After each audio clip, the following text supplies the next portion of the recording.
All right, moving along in the Christ, the Eternal Tao, we're on the seventh Ennead. Remember, there are 9 Enneads. The seventh Ennead is titled The Way of Perfect Love. The Way of Perfect Love, and we'll just get started. Chapter 55. The man of the highest virtue, said the ancient sage, is like water which dwells in lowly places. In his dwelling he is like the earth, below everyone.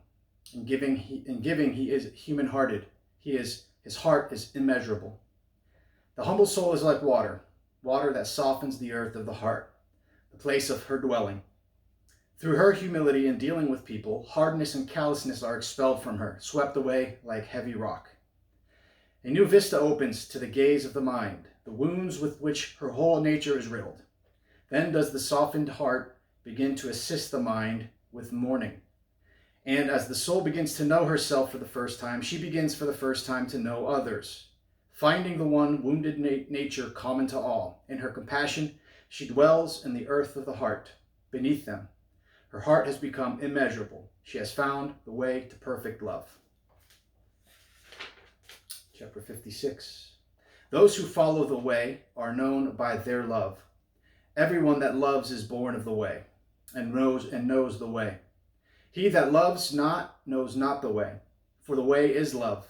He that abides in love abides in the way, and the way in him.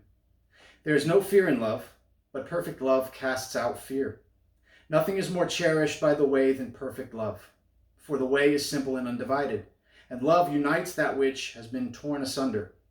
Love creates a single identity of will and purpose, free from faction, among many and among all. The Word, who had existed with the mind and the breath in a union of perfect love, oneness of essence, from before the beginning of time, this same pre-eternal Word that when he came to earth prayed to his Father, the mind, that such perfect love, such oneness might exist between those who followed him, the way. And between him and them, Father, keep through your own name those whom you have given me, that they may be one as we are, that they may all be one, as you, Father, are in me, and I in you, that they also may be one in us, I in them and you in me, that they may be made perfect in one, and that the world may know that you have sent me, and have loved them as you have loved me, for you loved me before the foundation of the world. Chapter 57. The great way, said the ancient sage, is unchanging, all-pervading, unfailing. How then did the way, when he took the form of flesh, subject to death, show himself to be unfailing? How, if not by the eternal, immutable love that he shares with the mind and breath? Love is not merely a feeling. Feelings pass like clouds and may dissolve in tears. Love is a vow, an eternal vow that never passes away, never changes, never fails. A vow that, whether united or separated in the body, one will always be with one's beloved. Unchanging, unfailing, it was with such a vow that the way bade farewell to his beloved, those whom the Father had placed into his hands. For he said to them in their sorrow, I will not leave you orphans, I will come to you, I will come to you. Yet a little while the world will see me no more, but you will see me, because I live, you shall all live also. In that day you shall know that I am in the Father, and you are in me, and I in you. Behold, I send the promise of my Father upon you, and lo, I am with you, always, even to the end of the world. Chapter 58. Treat well those who are good, said the ancient sage. Also treat well those who are not good. Thus in goodness attained. Be sincere to those who are sincere. Also be sincere to those who are not sincere. Thus is sincerity attained. And the way, when he became flesh, said, if you love those who love you, what thanks do you have? For sinners also love those who love them. If you do good to those who do good to you, what thanks do you have? For sinners also do even the same. And if you lend to those from whom you hope to receive, what thanks do you have? For sinners also lend to sinners to receive as much again.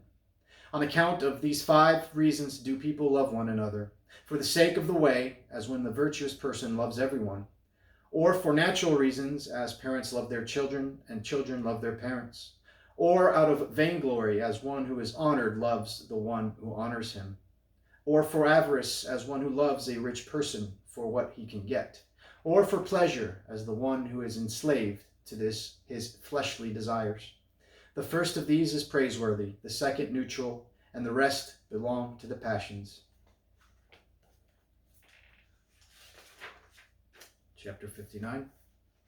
Return love for great hatred, said the ancient sage. Reward bitterness with care. Repay enmity with virtue. Requite injury with kindness. And the way when he became flesh said, love your enemies. Do good to those who hate you. Bless those who curse you. Pray for those who spitefully use you. One who is still affected by human judgments does not yet have perfect love, such as when one loves the good that hates the evil person. Perfect love does not split up the one nature of people according to their various dispositions, but ever looking steadfastly at this one original nature, made in the image of the way, it loves all people equally. It is good to them and forbearing, and puts up with what they do. It does not think evil, but rather suffers for them. In this manner also did the way, manifesting his love, suffer for all people equally, his friends and his enemies, granting to all equally his gift, his hope, which they may receive or reject according to own determination. That's powerful. Chapter 60. Love your neighbor as yourself, said the way. Through love of neighbor do we enter into the love of the way, for our neighbor is the image of the way. And thus the way accepts what we do for our neighbor as if it were done for him. When this realization is kept constantly in mind, it becomes the source of the purest love for our neighbor. And who is my neighbor? The way asked. The way was asked. Our neighbor is whomever the way puts before us, inside or outcast, faithful or unfaithful, friend or foe, help or burden, encourager or reviler, rescuer or murderer. Therefore said the ancient sage, even if people be bad, why should they be rejected? The holy man takes care of all people, and in consequence there is no rejected person. Love for neighbor, then, is love for all equally, and equally with ourselves. Perfect love is the summit of detachment. It knows no distinction between one's own and another's, between male and female, between black and white. Such simple love has a single cause, the way who is honored and loved in every neighbor.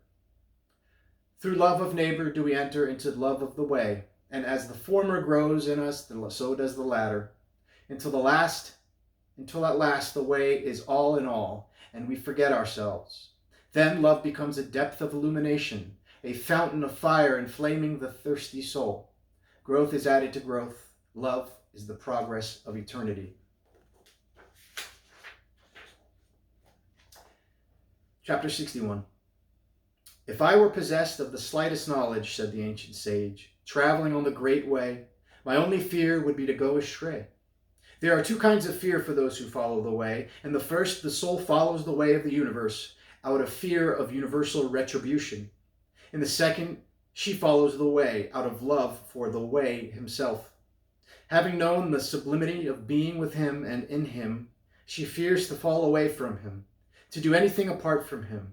This is the perfect fear, born of perfect love, that casts out the first fear. For it is said, perfect love casts out fear. No longer does the soul act out of fear, but she fears out of love.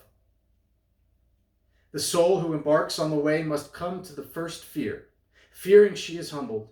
Humbled, she cuts off desire for created things. Cutting off desire, she becomes gentle.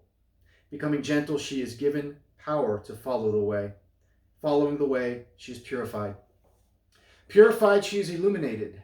Illuminated, she is found worthy to enter the inner chamber of the mysteries. Entering the inner chamber, she is initiated into the essence of created things. Initiated into the essences, she passes beyond even these, and at last rests in the word spouse, her bridegroom. The mystery beyond mysteries, beyond all mysteries, the limit of all of the limitless ascent, the end of the endless way. Chapter 62. He who truly loves ever keeps in his imagination the face of his beloved. and there embraces it tenderly. Such a one can get no relief from his strong desire, even in sleep.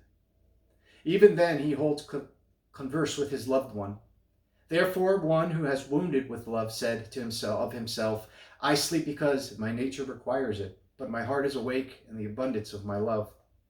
So it is with bodily things, and so it is with bodiless, for the way of heaven, going out from himself in the abundance of his love, awakens in the pure soul an intense longing. Drawn out of herself, the soul will not rest until immersed in her beloved. Encompassed in the wholeness of his reality, she will wish to be recognized not for herself, not from herself, but from that which embraces her, like air made luminous by light, like iron penetrated through and through by fire. In the face of a loved one clearly and completely changes us, making us cheerful, happy, and carefree. What will the face of the way of heaven do when he makes his presence felt invisibly, without imagination, in a pure soul?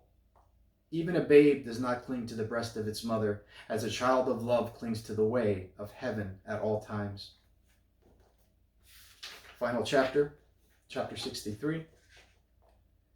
The power of love is in hope, for by it we await the reward of love. The failing of hope is the disappearance of love.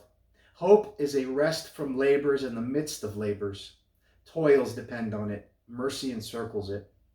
Experience of the gifts of the giver of life engenders hope, but he who is without experience remains in doubt.